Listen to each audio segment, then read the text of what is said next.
Primeiramente, boa noite a todos. É uma satisfação tê-los aqui conosco essa noite. Meu nome é René Cope Pimentel.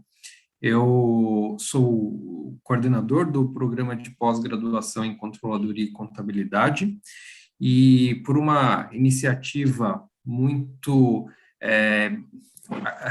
positiva dos professores Anderson Braga de Aguiar e professores Daniel Muti, nós tivemos o convite do professor, fizemos o convite ao professor Sean Sander, que nós teremos uma apresentação dele, tá? E só para uma primeira introdução sobre a dinâmica, estamos aqui também com o professor Valmor Slonsky, que é o chefe do departamento de contabilidade atuária. Ele vai fazer uma introdução e, na sequência, eu retorno com algumas primeiras palavras e apresentação do professor Sean Sander, e, na sequência, professores Anderson e professores Daniel farão também uma rápida introdução.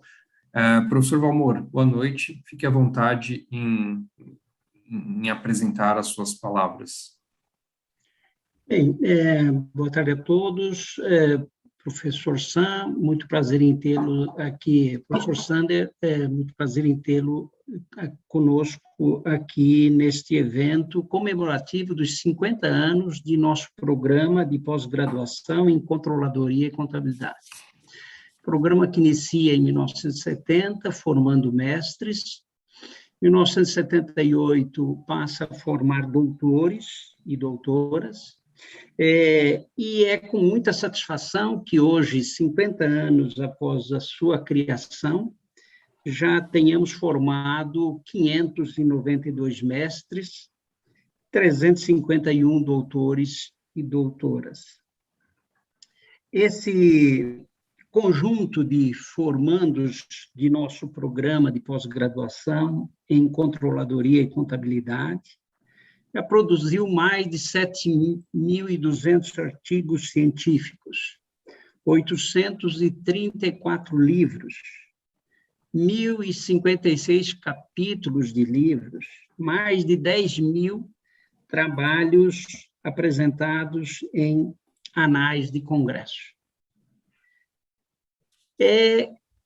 Para nós, da Universidade de São Paulo, da Faculdade de Economia, Administração e Contabilidade, Departamento de Contabilidade Atuária, é uma satisfação ver esses números extremamente significativos.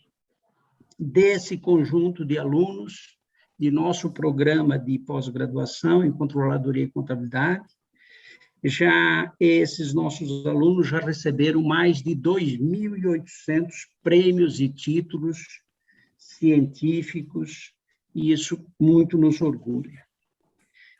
Aqui eu gostaria de agradecer aos diretores da FEA USP por terem apoiado, e hoje agradeço ao professor Fábio Fresati, o atual diretor. Um agradecimento especial a todos aqueles coordenadores de nosso programa e chefes de departamento que nos antecederam, pessoas como o professor Sérgio Dícibus, o professor Eliseu Martins, o professor Catelli, esses três professores eméritos do departamento que muito contribuíram com esse programa, o professor Reinaldo Guerreiro, o professor Ariovaldo dos Santos, o professor Fábio Fresati, o professor Edgar Cornacchione, o professor Anderson, o professor Diogo, professor Lucas, professora Silvia e o atual coordenador do programa, espero não ter deixado nenhum dos mais recentes de fora. Um agradecimento especial a todos os coordenadores que fizeram um trabalho extremamente relevante e colocaram o nosso programa no patamar que se encontra. Então, para nós, que neste ano comemoramos os 75 anos da FEA, os 75 anos do Departamento de Contabilidade e os 50 anos do Programa de Pós-Graduação em Controladoria e Contabilidade, é uma satisfação. Eu fico muito feliz em estar participando deste evento tão significativo para ciência contábil brasileira. Passo a palavra, devolvo a palavra ao professor René. Sejam todos bem-vindos a esse evento e sucesso a todos. Okay, thank you very much, Professor Valmor Slonsky. Well, as Professor Valmor mentioned, we have 50 years of history, and with so many achievements in the field of controllership and accounting. So it's a pleasure for me to be here now, conducting and making part of this research forum in accounting. Well, it's a really pleasure to be part of this celebration of the 50th anniversary of the controllership and accounting program. It's an honor to me, and also a pleasure to join this section with Professor Anderson Braga, with Professor Daniel Mucci, and Mussi. And moreover, it's really insightful to participate. It's a privilege to participate, enjoy this seminar together with my colleagues, with a professor internationally recognized and reference in his field, which is a Professor Sean Sander, from James Frank Professor of Accounting and Economics and Finance at Yale School of Management. Professor Sander, it's a great pleasure to share this research section with you. Professor, just to make, Professor Enzo will introduce a little bit more, but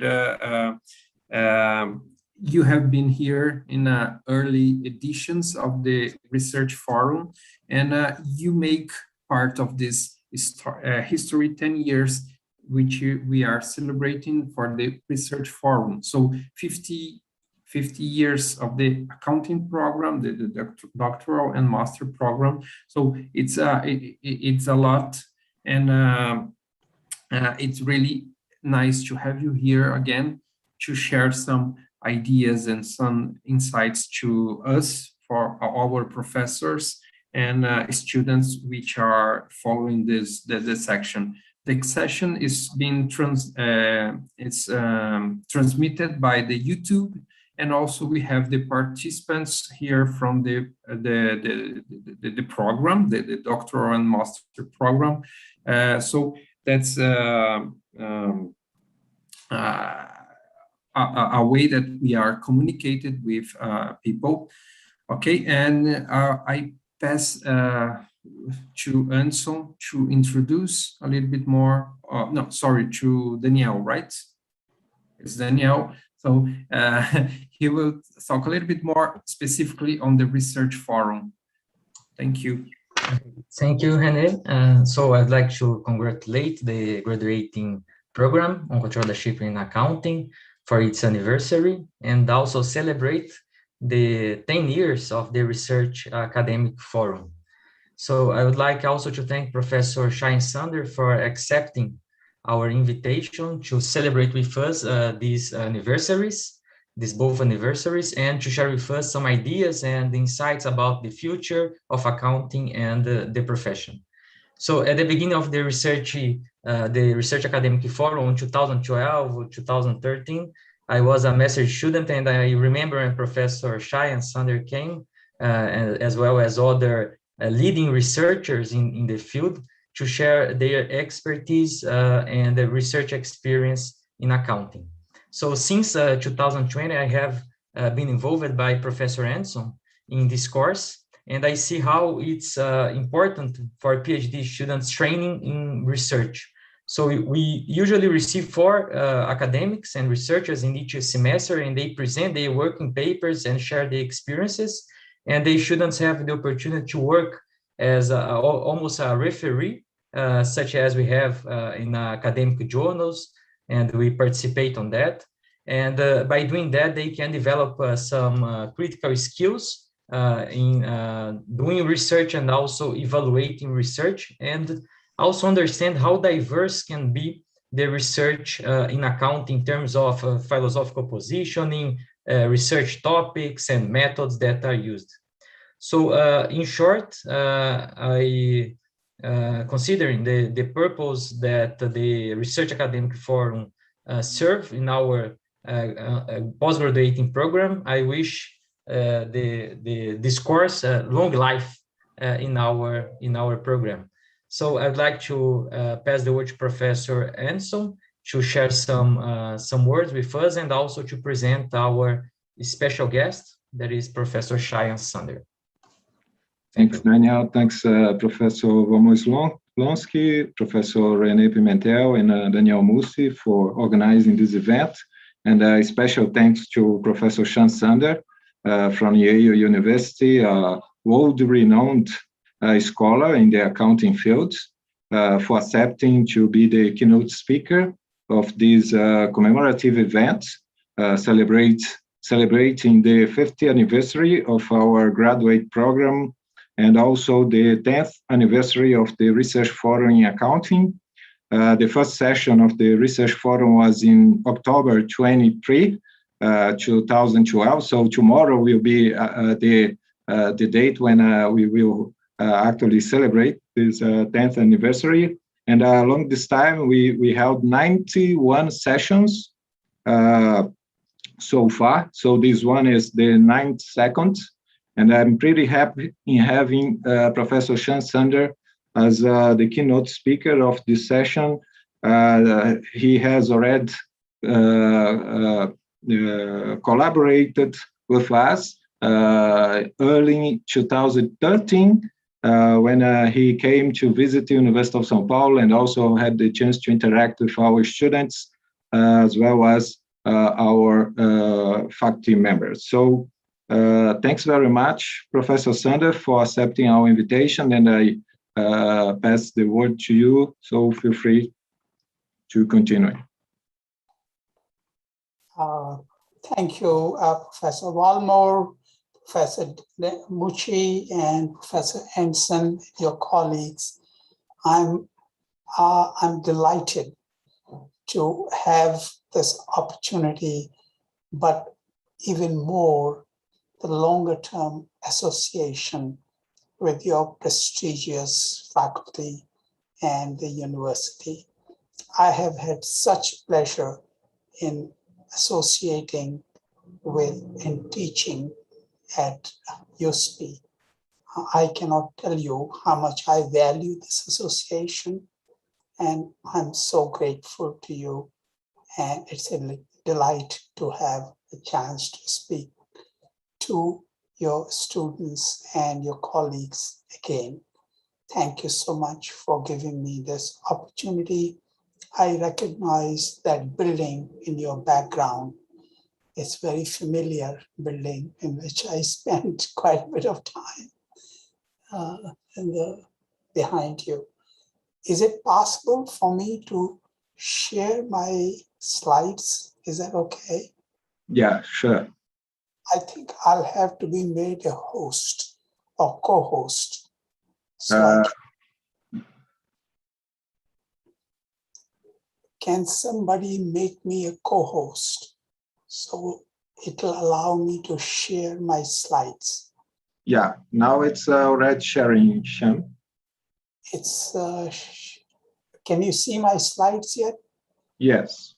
Yes, yes. Okay. And when I change them, do you see? Yeah, maybe you could put it in the presentation mode. Okay, yeah. Okay. How's that? Not yet.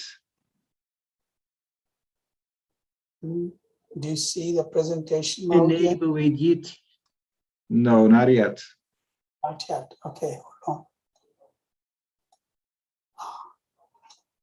Just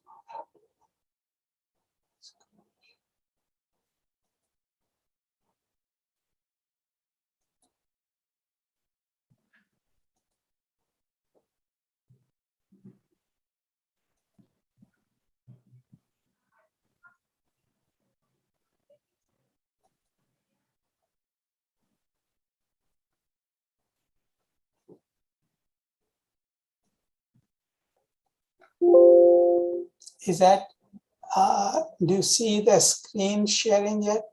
No, Not in the presentation mode? no, at this moment, no sharing, and yeah. Okay, let me see what the problem is. If you like, I have your presentation here opened, and I could share it, and also you could help me with the flow. Yes, let's do that. Rodolfo, Bruno, podem me liberar para compartilhar, por favor? Tá liberado, professor. Obrigado.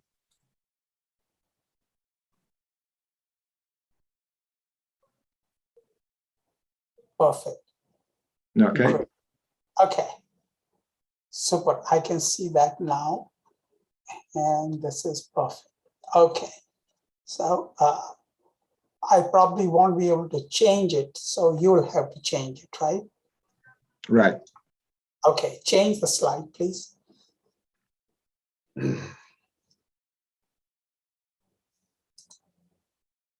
Okay. You know, who was the first person in the history of humankind whose actual name we know? It turns out it was not a king and it was not a prophet.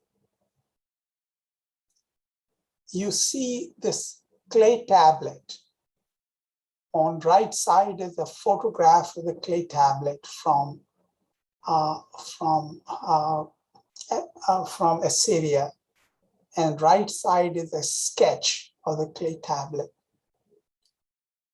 On the top row, there are a bunch of numbers, and those numbers add up to 29,086. And the second row on the left, it says 37 months. Second row in the right, it says barley. Fourth row on the right is not understood, but we understand the fifth row in the bottom left. It says cushion. And you know what cushion is. Next slide, please.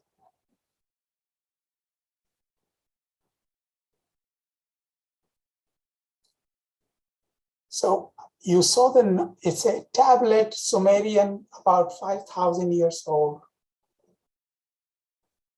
It has numbers on the top. Symbols add up to 29,086. Second row says 37 months barley. Some symbols have not been deciphered. But the Kushim has been deciphered. And the word Kushim appears on 17 other tablets. And scholars think that this is a name. It's a name or signature of the person who wrote these tablets, a recorder of transactions. He recorded that over 37 months, 29,086 measures of barley had been collected in taxes.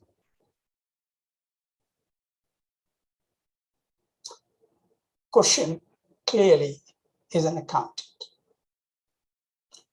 And that is the oldest person whose actual name we know. We don't know of any real person whose name is known today. Okay, next slide, please.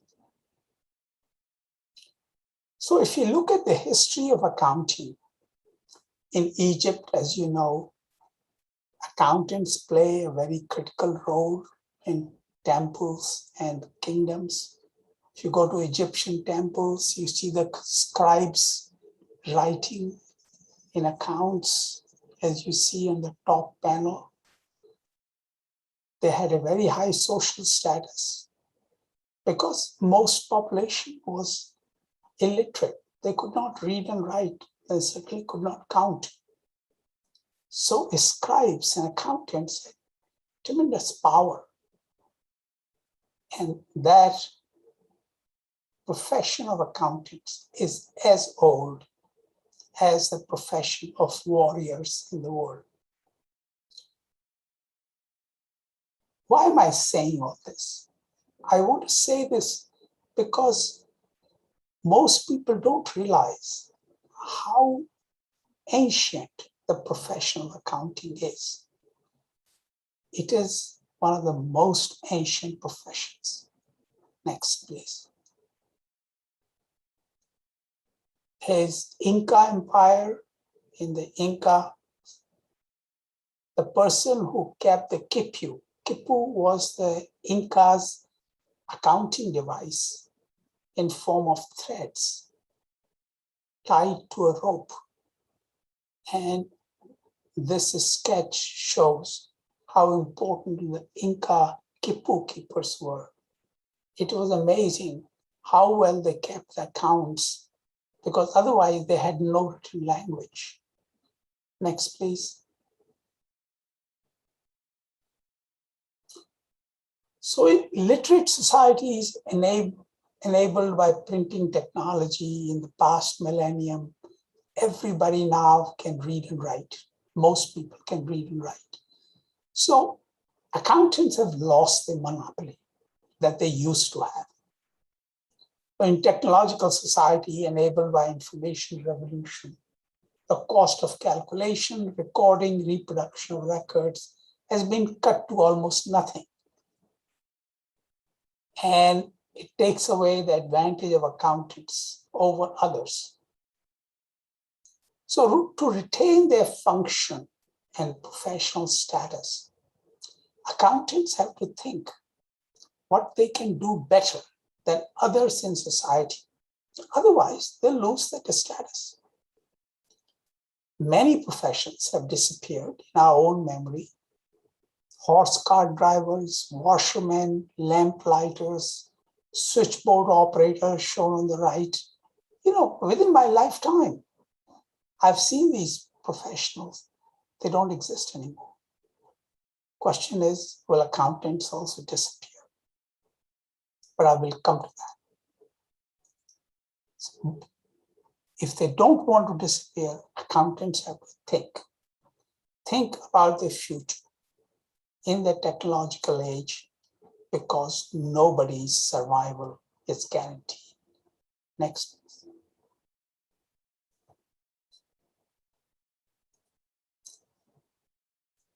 So let me give an overview of the future. My understanding is that a profession is limited. My understanding of profession of accounting is limited to United States. So please forgive me if what I say may not be applicable in Brazil or other countries. But some of it may be applicable. So please, we can discuss that later.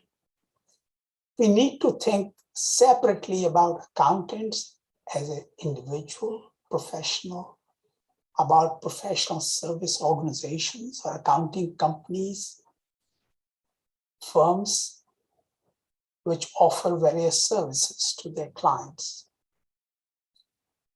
As organizations, I expect professional service firms to continue to expand through horizontal diversification to include new services beyond their traditional accounting and auditing functions. Although big four American firms, PwC, EY, KPMG, and Deloitte, have already reached a comparative minimum.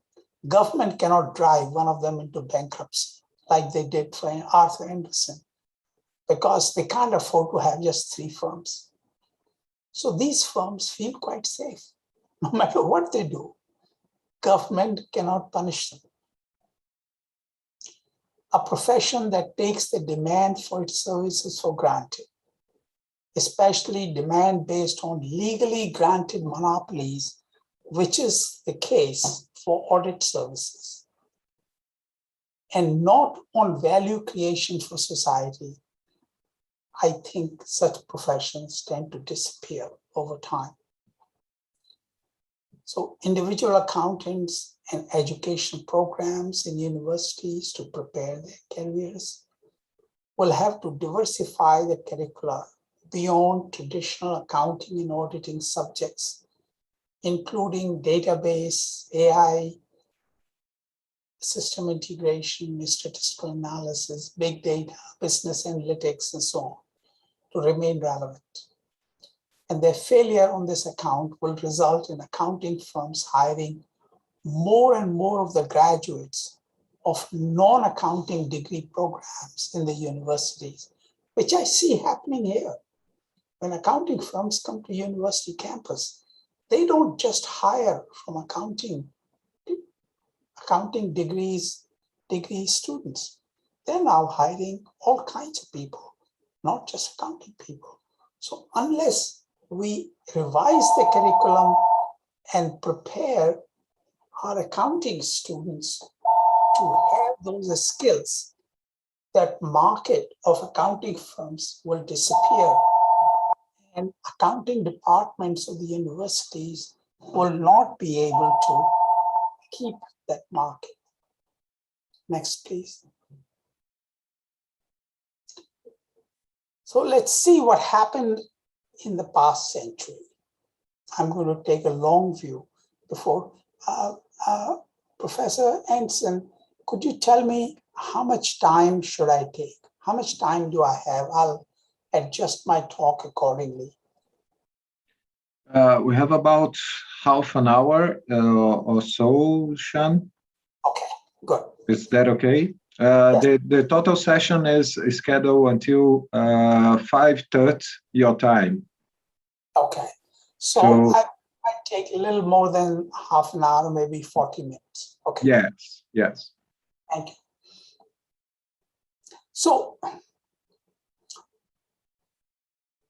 although many of the firms listed in New York Stock Exchange already had their reports audited by outside auditors before federal securities laws required them to be audited, but the 1933 mandate for external audit by these CPAs created more work and revenue for them.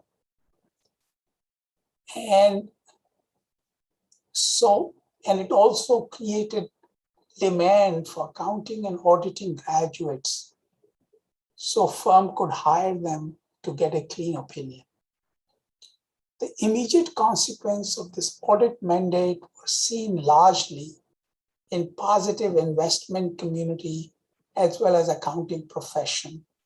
Since the cost of these auditors was not too high, most managers came to see audit mandate to have enhanced the credibility of the financial reports in the eyes of the investors. Next, please.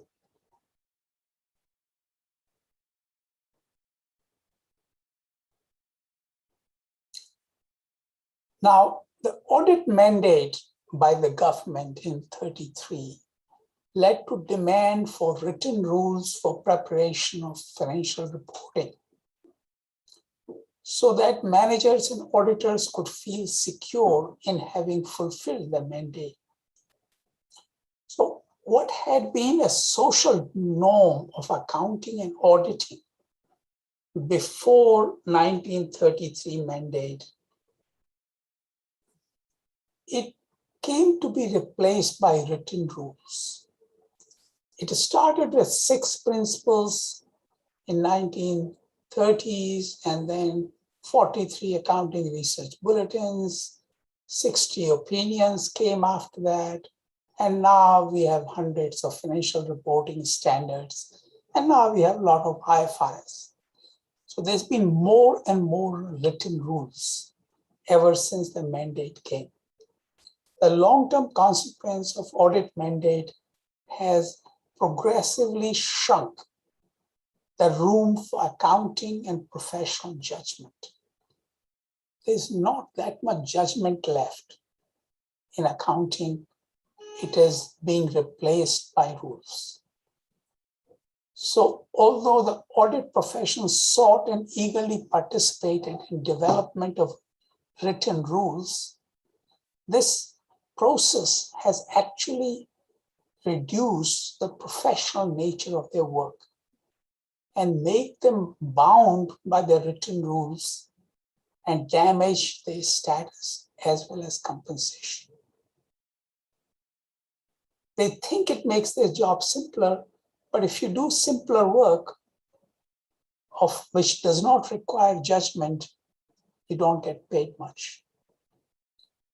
And similar process has led to progressive codification of rules for auditing. Next, please. Let me talk a little bit about nature of professions in more general terms. As they say, profession is characterized by special features of the work. A professional is one who does well by being good. So there's a conflict. If you want to be a professional, you do well by being a good person, which is hard. And professions were a field of study for sociologists in US, not economists, until middle of the century. But Milton Friedman, an economist, analyzed the professions and said, professions should compete among themselves, especially doctors, because he thought that doctors were making too much money. By 1970s, the economic arguments came to dominate the study of professions, and there was push for more competition in legal, medical, and accounting professions. In 1977, in a case decided by US Supreme Court, Bates versus Bar of Arizona, 1978 civil engineers case, they also asked for more competition. And these Supreme Court judgments led to a change in US government position. And they said all professions will have to change the code of ethics, which had anti-comparative rules. And they said they will have to change them and start competing with each other. Next, please.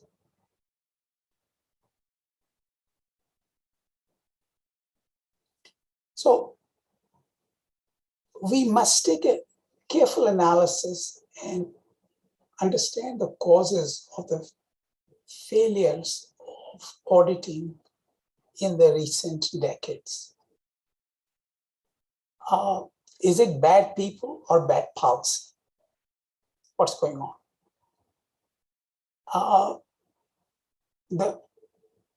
I'm going to argue that a well-intentioned drive to introduce more competition into auditing and accounting.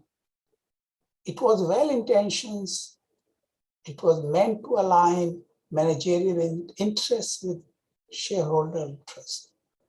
But these drives failed because of their logical errors and shortcuts.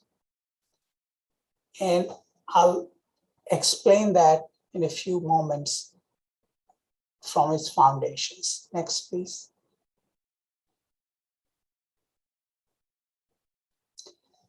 In 1890s,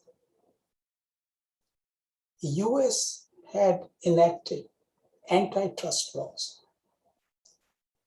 which made it illegal, made it a crime to conspire to reduce competition in trade.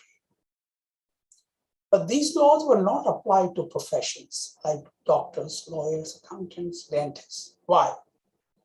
They were not applied to professions and professions were allowed to keep anti-competitive clauses in the codes of ethics of their professions. Next, please.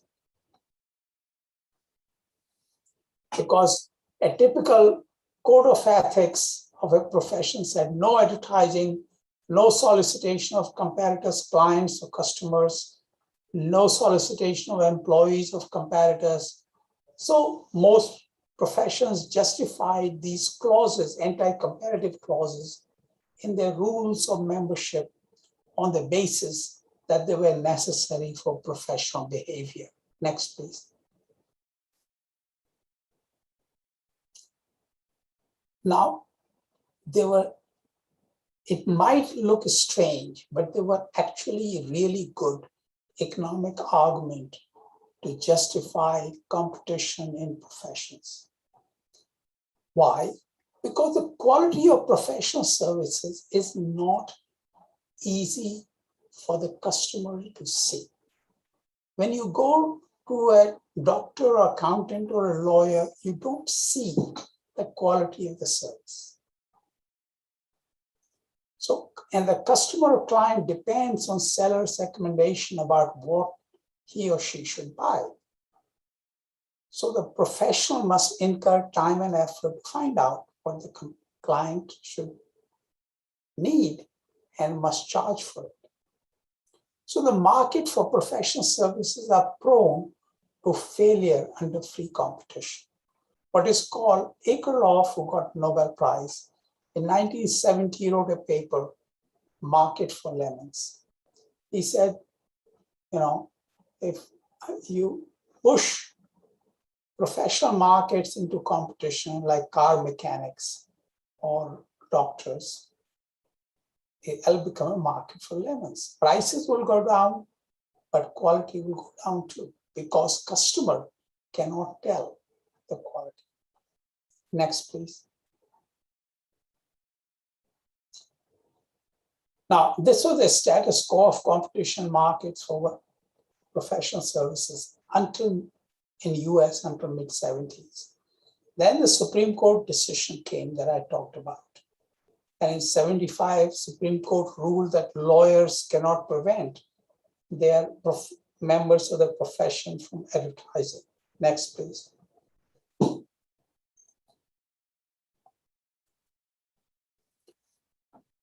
Supreme Court decision led to change in US government policy. And under pressure from the Department of Justice and Federal Trade Commission, most professional associations, including American Institute of CPAs, deleted the anti-competitive provisions from their codes of ethics by end of 70s, 79 actually, February 79. Next, please. So why is it not good for professionals to compete? Well, the intention of the government was good, but it was a bad decision. Why? The intent behind the change was to obtain for the public well-known benefits of competition among professions. Because court had accepted the argument that risk of failure in the market for professional services are adequately counterbalanced by tendency of professions to develop a reputation for the quality of service they provide. And over time, customers and clients would learn about reputation of professionals so they can choose which doctor to go to. Okay, now there's a problem there. What's the problem? Next, please.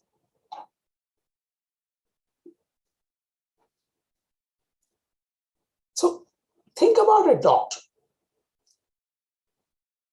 The quality of service provided by the doctor may not be obvious when I go to the doctor, but after the treatment, it's obvious whether I'm live or dead, when I'm sick or not sick, correct?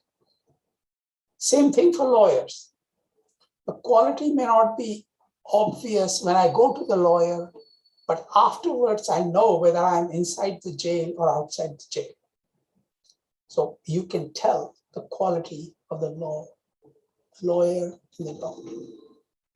What about the accountant? The auditors, can you tell the quality? Can the shareholders, who are the real customers of the auditor, can they tell the quality of the auditor? Well, 99% of the time, nobody looks at the auditor's work. The customers, the small shareholders, never see the auditor.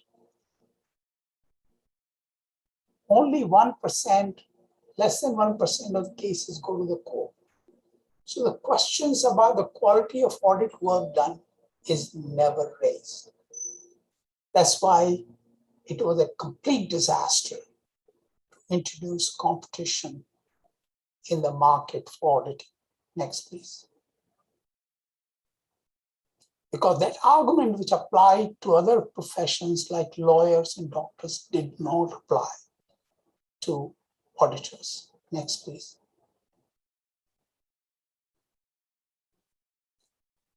So, but the application of the same reputation argument as justification for competition was fatally flawed. And with very low failure rate, absence of direct contact and observability of customers, it is not possible for auditors to develop a meaningful and accurate reputation with the shareholders. What happens under pressure of competition? Market for audit broke down. Next, please. It became a market for lemons. By early 80s, audit firms came under tremendous pressure to lower their audit fees under competition. Clients played audit firms against each other to lower the fees. The amount and quality of their work declined. How did the auditor respond? Auditor respond by lowering the audit fees, lowering the quality of service they provide, and to make money, turning to consulting service. Next, please.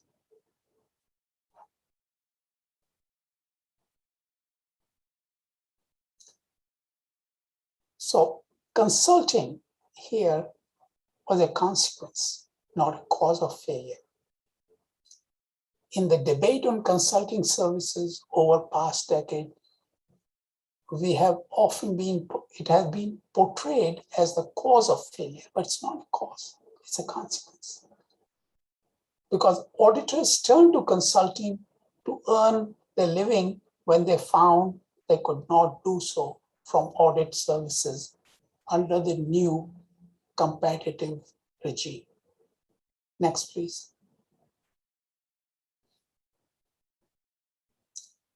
So they couldn't make money.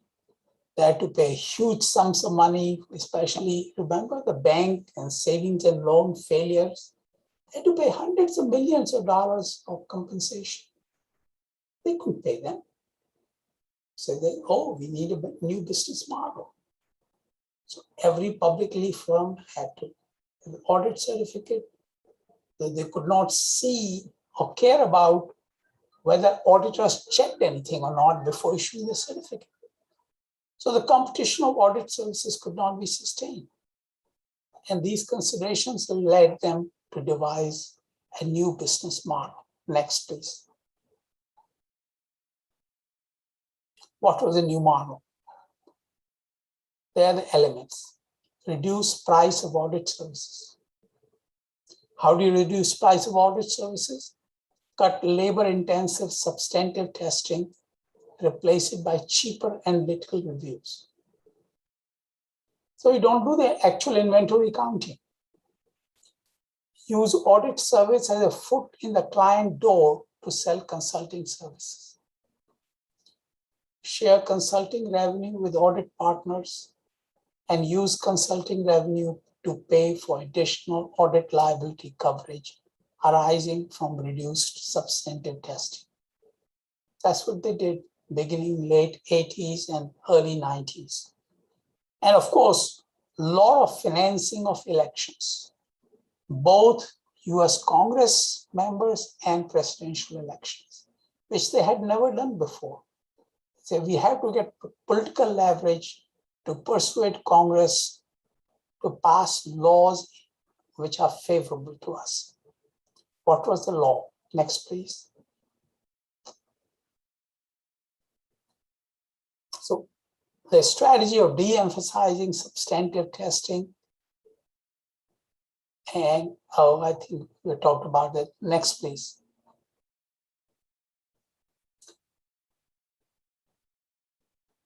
The main legislative goal was the auditor liability has been joint and several liability.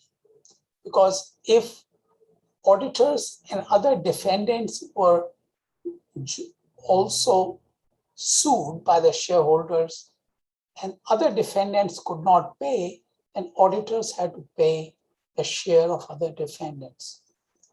They said that part of the law has to go.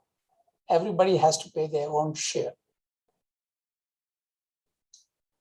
And they persuaded the US Congress. That was Private Securities Litigation Reform Act of 1995. They pushed very hard for it. In fact, under Bill Clinton's presidency, this was the only law which was passed by US Congress, Democratic US Congress, over the veto of the president. That's how much political power they had, put the money behind congressional elections. Next, please. So this legislation said you don't have to pay other people's share of the liability. And now it became, okay, you can go to next slide, please. Now it was a new world. With the 95 legislation, a new audit firm business model came into full force. And key elements were competition, lower audit fees, fast-growing consulting business. And 1999 Securities and Exchange Commission saw the adverse consequences, wrongly identified consulting services as the culprit, and tried to stop the consulting services. But consulting services was not the real culprit. It was the effect, not the cause. So audit industry beat back the efforts with political help from Congress, and extensive failures of audits were the result of this 25-year chain of events. What do you think happened in 2001 and 2? You remember that? The dot-com bubble. Everything fell down. Next, please.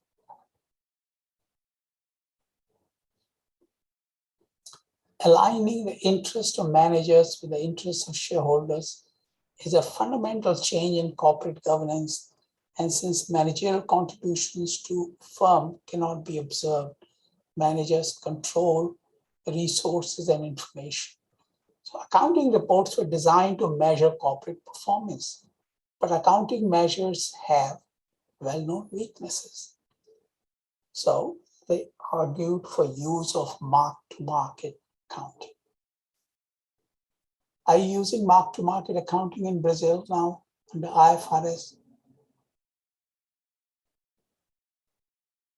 Do Brazilian corporations use mark-to-market accounting? Well, that's what IFRS requires now. Yes. Next, please. That's good for executives, but it's not good for shareholders. And that led to higher and higher compensation for the corporate managers. And those corporate managers were not using the incentives of the higher compensation based on mark-to-market accounting for good of the shareholders. Next, please.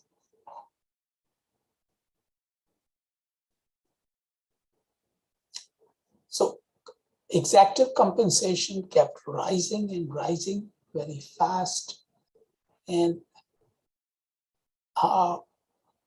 there were highly leveraged options, skewed accounting for stock options, and the result was that top to bottom compensation ratio skyrocketed from 40 to 500 in the United States. That's a huge change, more than 10 times. I don't know what happened in Brazil. Next, please.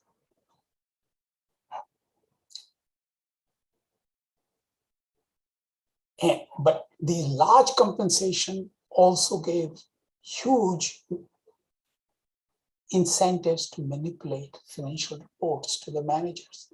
Because when so much of your money and compensation depends on how much accounting you report, say, I'll report anything, okay? And mark-to-market accounting gave that, opened the door, and they pushed very hard for it. Next, please. So uniformity and comparable of accounting standards have become sacred. And monopoly of standards in US and other jurisdictions, especially under IFRS in many parts of the world. So now you have elimination of signaling function of accounting in a world of flexible standards. So standardized financial reports give more information in one sense, but they also give less information in a different sense. I don't have time to go into that, but I'll be glad to explain if anybody asks me about it. Next, please. So we can choose to view the events of 2002 as bad behavior by some individual managers, auditors, directors, lawyers, investment bankers, and politicians. But we can also choose to see them as a chain of related events arising from bad government policy. We pushed competition to market that was not able to sustain competition because the unobservability of the quality of service. If you can't observe the quality of service, you can't have competition in the marketplace. Next, please.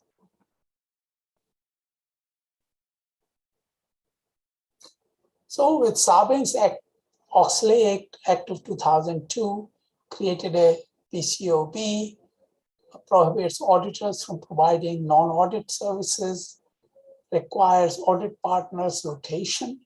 It's not at all clear. If you rotate the audit partner, will the audit be better or worse? Nobody has shown me that audit will necessarily be better or worse if you rotate the audit partner, and yet they have adopted that policy. Next, please.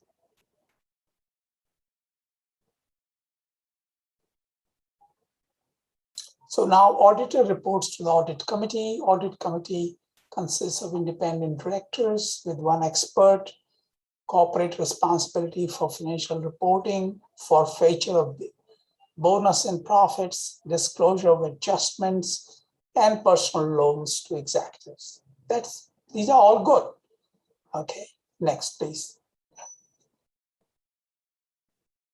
And more on Sarbanes-Oxley, disclosure of trades within 2 days, conflict of interest rules, increased appropriation for SEC, minimum standard for attorneys, audit work papers for 5 years, whistleblower protection, white collar crime penalty, and annual quarterly reports within 60 to 45 days.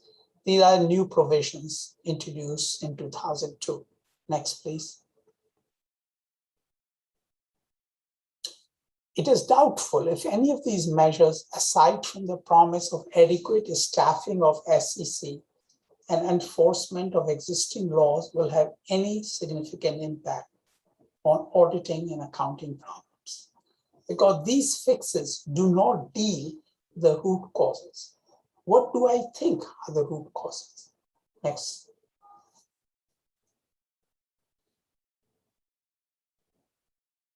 Well, the root causes are we believe in monopoly standards and not competition. We believe,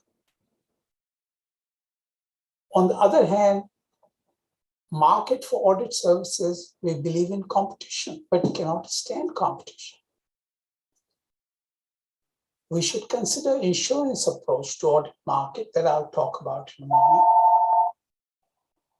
We should consider corporate governance and qualification of directors, and we should implement the control principle. Choose rules to bring expected behavior in line with self-interest. Next, please.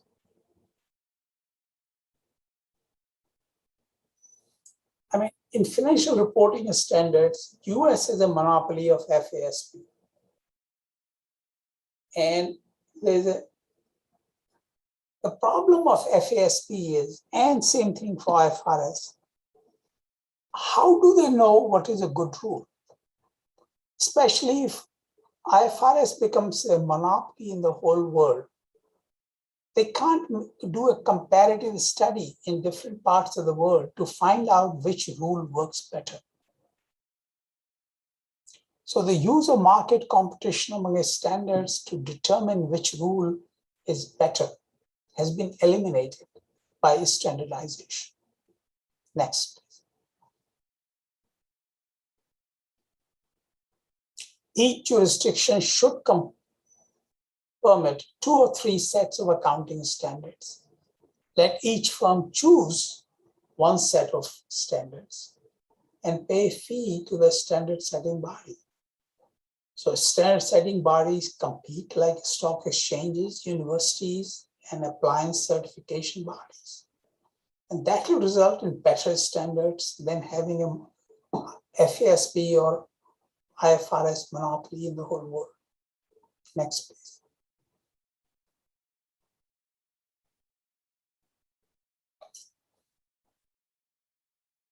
Market for audit services, as I said, cannot bear the burden of competition. We have to choose between 2 solutions. Either we allow auditors relief from antitrust laws, no advertising, no solicitation, which is politically very difficult.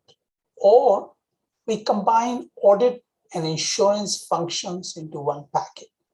What do I mean by that? Next.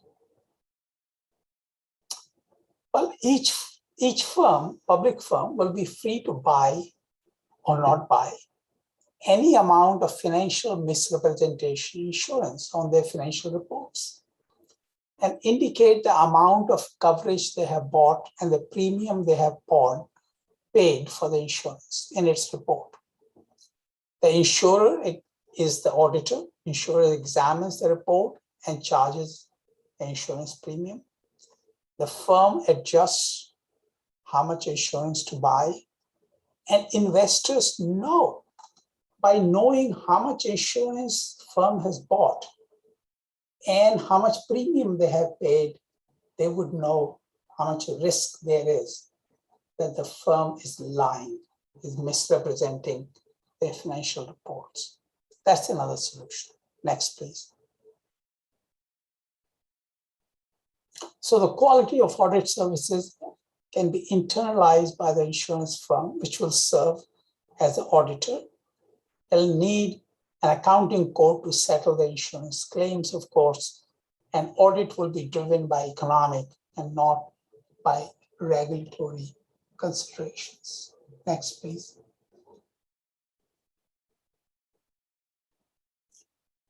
So, well, I think I'm going to skip a few slides for the sake of time because I'm running over time. So could you please move to next slide? Next again, next few. Oh, this is all Hippocratic oaths. Next. Next.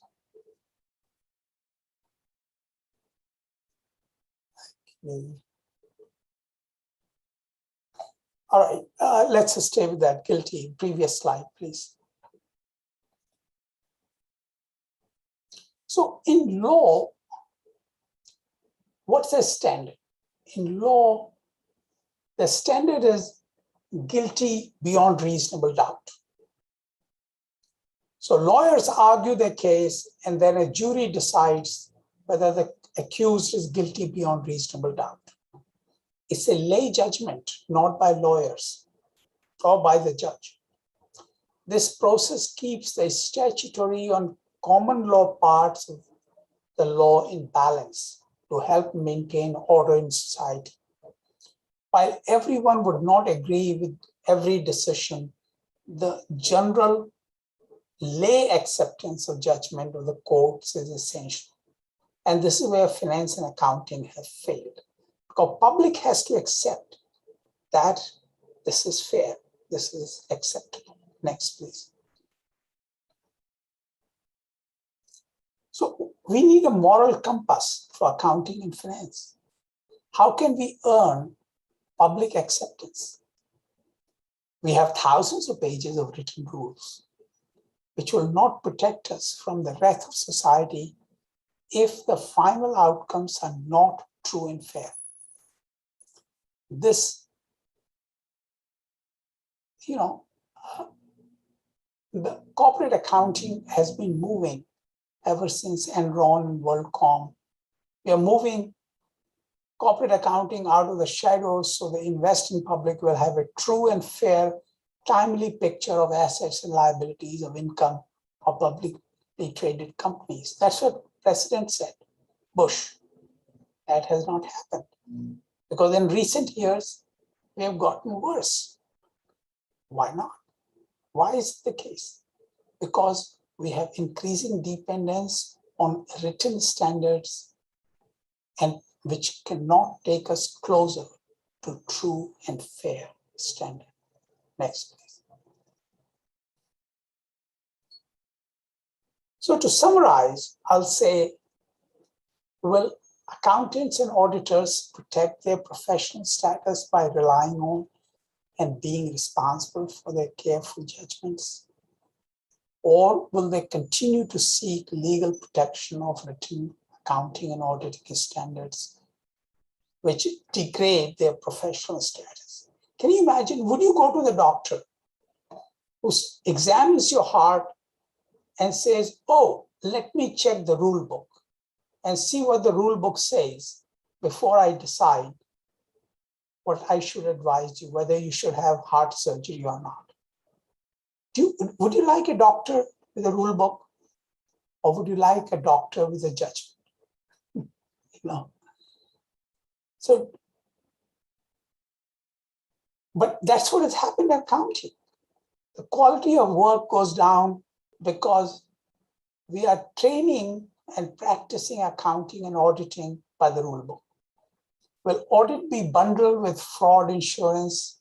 I explained to you why it may be a good idea to have anti-fraud insurance bought by every firm and let the insurance company do the audit. Will university accounting curricula be broadened to include subjects which are needed to enable their graduates to provide valuable services in information economy of the 21st century? So these are the open questions for the future of the profession. Next, please. Thank you. I think we still have a little bit of time for questions and discussion.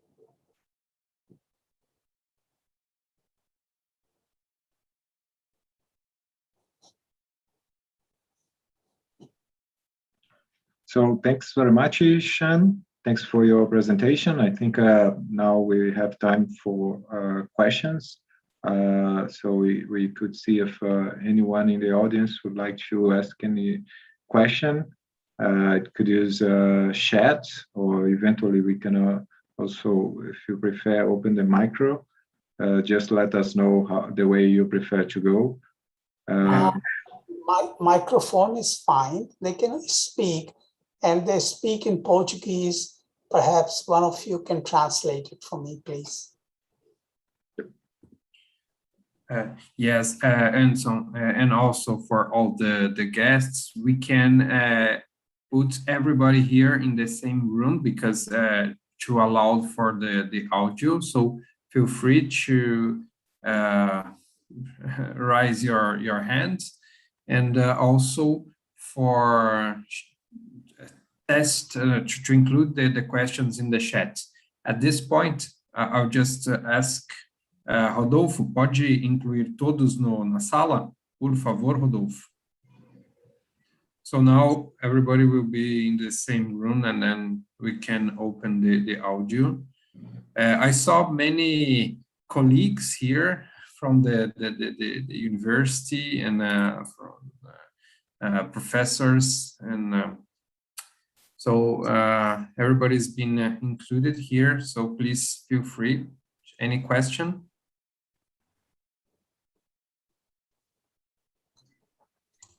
Maybe I could start with a short question, maybe. Professor Cheyenne, thank you for your speech. You mentioned at the beginning about a kind of loss of boundaries and a kind of overlap between professions. When you were mentioning about Big Four attracting students from also other courses, not just accounting. Could you say more about that, please? Do you think that the professions will become even more intertwined, or will be even more an overlap between like business professionals, economists, business administration students, and also accounting? Okay, good question. Thank you, Professor Murshi. How do you pronounce your name? Murshi? Okay. Look at the most recent major innovation in accounting. What's the recent major innovation in accounting? To the best of my knowledge, is blockchain. Right? Where did it come from? Did it come from accounting profession or academia? No. Accountants are too busy making piles of money from the mandated monopoly and not developing new skills and services. So as old skills and services become obsolete and become unnecessary, like the skills of a horse cart driver, what happens to the skills of a horse cart driver? Nobody wants him anymore. What happened to the skills of a washerman? These were important professions. They disappeared. Those individuals who learned new skills survived. Others disappeared. Sometimes the whole profession disappeared. Now, as you saw from the Egyptian scribes, or from Sumerian tablet writers, or from Inca bookkeepers, those accountants had skills that nobody else had. Those skills are not needed today. We need different skills. How advanced are accountants in databases, in computer science, in creating new apps, in statistical analysis, in data analytics, which they're trying to do. So with technology, the need for society for services keeps changing. And as that need keeps changing, we in the universities, we have to educate them and equip our young people with those skills and knowledge. And accounting firms have to prepare, train those young people to provide those services and not continue to depend on the old mandated monopoly, because that doesn't last for very long. So those professions, I mean, look at the doctors. The doctor of today is very different from doctor of 150 years ago. 150 years ago, what did the doctors do? Doctors used to apply leeches to get bad blood out of your legs, correct? Doctors used to give various kind of potions, and they had all kinds of theories which were all wrong. But that's what was in demand. That's what we knew. Today, doctors do completely different things. They have acquired new skills. And do we want them? Yes, we want them, because they've kept up to date. If accountants keep themselves up to date by finding new skills which are needed by society, they will survive as a profession. If we allow ourselves to become obsolete, sit on the old practices and old skills, we'll go the way the horse cart driver or washerman went. That's what I think. What do you think? Thank you. So we have a question in the chat by Elubian about ESG. So the question is, do you think ESG, environmental, social, and governance, could be the next worry about accounting? ESG focus on environment, sustainability, social, and governance?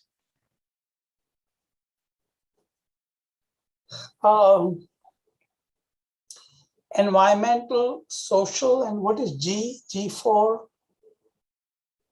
Governance. Governance. Governance, yes. Okay. ESG is a mixture of a lot of things. What I would say is that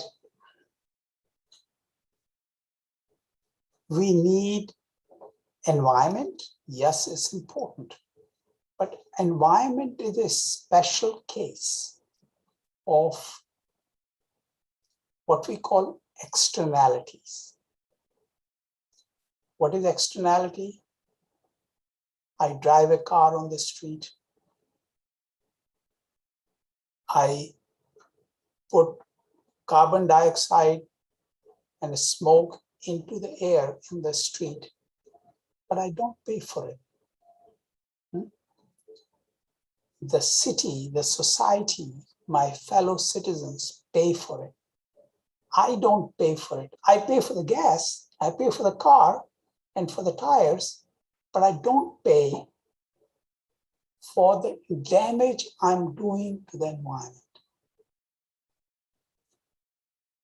So there are many examples in which there are positive or negative externalities. Damage is a negative externality, benefit is a positive externality.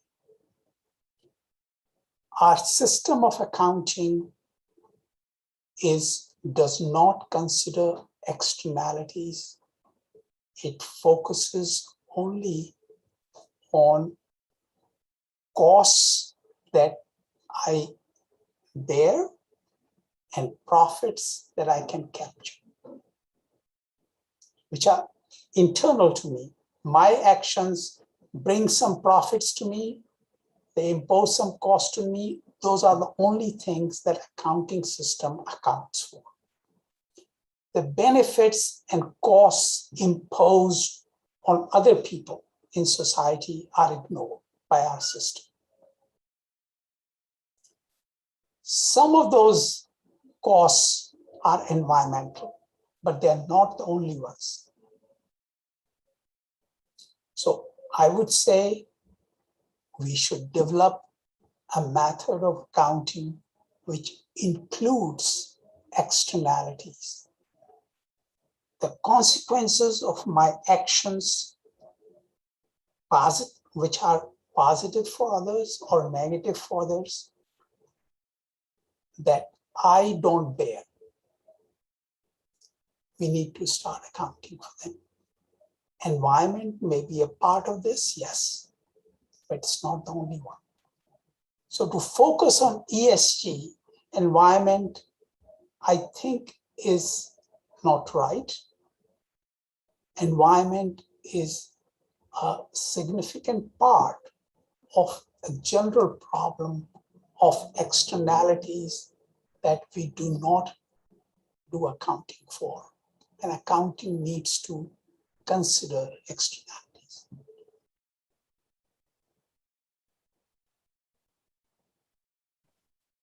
We have 2 more questions here from Eliseo. So do you believe that principle-based rules help in the process of evolution? I assume it's the evolution of accounting profession. And why?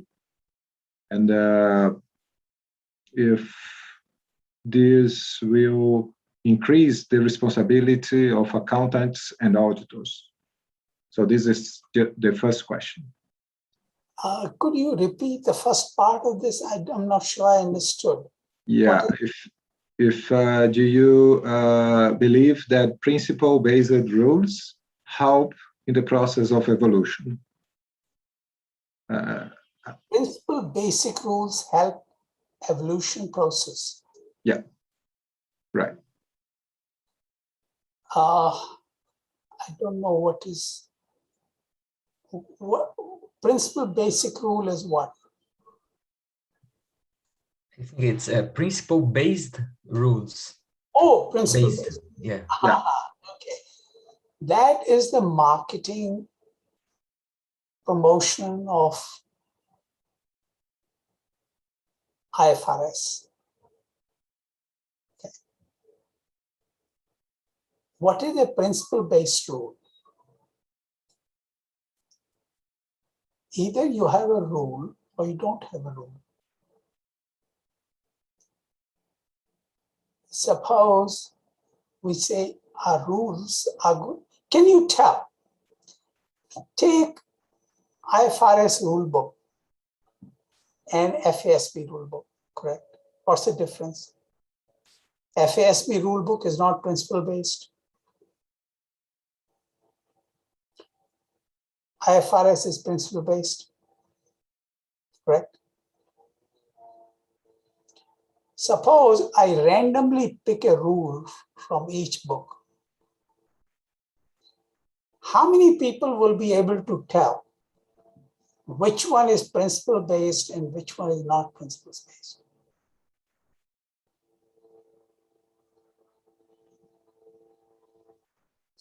I've tried it with my colleagues in my classes. Nobody has any idea. Is mark-to-market accounting principles-based?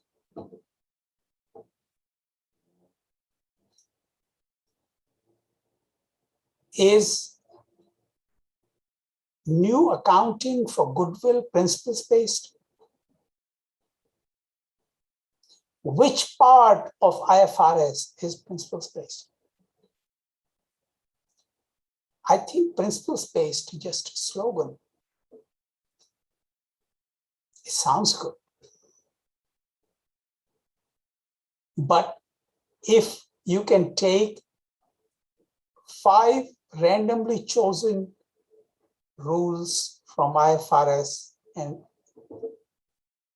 FAS and show it to your students and ask them, tell me which one is principles based, I'd like to see the results. You should be able to tell the difference, right? A person with an accounting degree should be able to tell the difference, which is principles based. And if he can, or a businessman, can a businessman tell the difference? My suspicion is they can't. So it's a meaningless term which is just was used by the promoters of IFRS to win their argument. That's all. I could be wrong, but you can tell me why I'm wrong by showing me that yes, your students can distinguish between rules which are principles based and rules which are not principles based.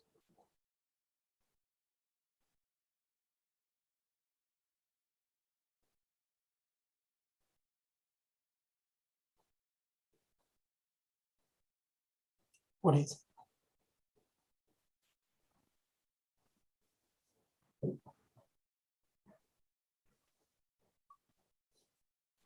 Okay. We have another question, Sean, asking if do you believe that account education should deal more with rules and less with rules and more with principles? And also if it would be mandatory to teach economics, law, emotional intelligence, and also technology. Okay, let's take up an example. What's the principle behind appreciation? The principle behind appreciation is that as the lifetime usefulness of your machine declines, the amount of decline in the lifetime usefulness of the machine, that proportion of the cost should be depreciated. Correct? Principle is clear. Now, how do I apply that principle?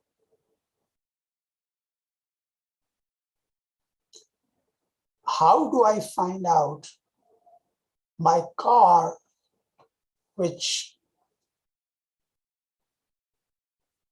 or my drilling machine in the factory or house or building, office building, how much should I depreciate? How do I estimate a number? How do I apply the principle to a particular example? The problem is the principle does not tell you what to do. So what's the result? There are all 30 of us. You say you use your judgment to decide the principle. We all 30 of us will come up with different numbers. Do you like that? Or do we take the total cost of the car divided by 10 and depreciate 10% every year? Is rule-based, correct? Not principles-based. but all 30 of us will come up with the same 10%. Now consider a corporation whose report I'm reading as an investor. Do I want this report to be prepared on the basis of some accountant thinking this drilling machine has used up 20% of its life, or 25% of its life, or 50% of its life, or 10% because 1 out of 10 years? The question is not whether it should be principles based or not. The question is application of the principle will result in highly divergent results by each person.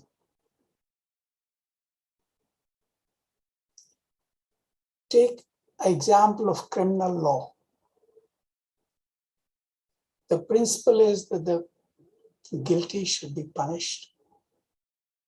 The innocent should not be punished. That's a principle. Agreed? Now, if 30 of us decide on the innocence or guilt of a particular accused person, we are going to reach different conclusions about guilt or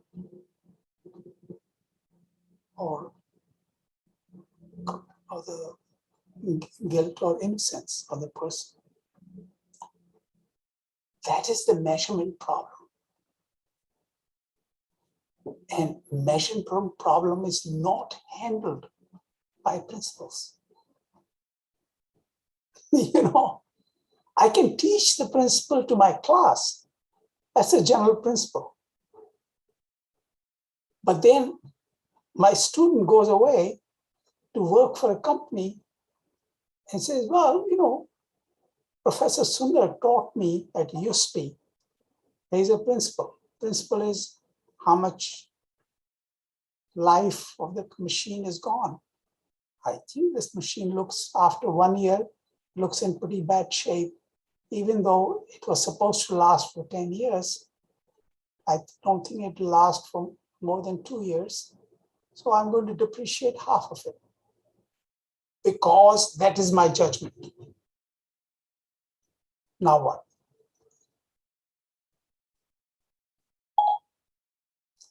It is. 1 sec. That will be a problem. Or some people will object to that. Working on that. I don't have an answer for that. Is there something else I can help with? Just a moment, please. It's Siri from my laptop. I didn't get that. Okay, go ahead. All right. There is also a last and probably a final question. It's actually a complement. In terms of structure in the curriculum of students, is the U.S. universities, are the U.S. universities changing something to include more technology, more law, economics? I mean, is there any change in the education process in the U.S.? Do you think this is a tendency? I think at the 50 years in which I've been involved in US education, law has been a part of accounting education. Economics has been part of accounting education. Finance has been part of accounting education. Mathematics has been part of accounting education. In recent years, they have added statistical methods, other analytical tools, especially the graphical tools and what they call analytics. Yes, it is changing. But that change is my impression is that in the US, the change is being driven by the CPA firms, the accounting firms, and the demands of the clients. I'm not sure if universities are taking the initiative to make the change. They listen to the accounting firms. And when accounting firms ask for some skills, they are willing to make the changes. When they don't make the changes, accounting firms just go to the OR department or a statistics department or economics department and hire their graduates instead of accounting graduates. So yes, changes are taking place, and I hope that will continue. Great. All right. Thank you very much, Professor. Well, I think we are in our time limit, right, Anderson? Yes. Okay. I think so. Well, it's it is a really pleasure. Of course, if you can give you a final message, would be welcome. But from my side and for the doctoral and master program, it is a really pleasure to have this lecture for us, and really insightful. Thank you very much, Professor, and you'll be always welcome here in Brazil. Hopefully, next time in a local visit, you know that you are really welcome here, and it would be really good to have you here again. Thank you so much. I'm really honored to have this opportunity to talk and to have this association with your highly respected institution, most important institution, USP. So thank you so much. I appreciate it very much. Oh, the pleasure is ours. For your program and for the anniversary. Thank you very much. Thank you. Thank you, Anson. Really appreciate your invitation, and I enjoyed it very much. As you can tell, I enjoyed it. So, thank you for accepting. yes, and good luck. Okay. All right. See you. Well, have a nice weekend for all. Bom final de semana a todos. And thank you for the attendance, for all those who are interested in the program and the subject. Just to remember, our application for the doctoral and master, it's open until December 20. So if you want to share this with your colleagues and or people that you may know that is interested, or all the attendees, you'll be welcome. And again, thank you very much, Professor Anson and Danielle. Thank you. And it was a really pleasure to have and to attend this session with you. Right. Bye-bye. Thank you. Bye-bye. Bye. All right.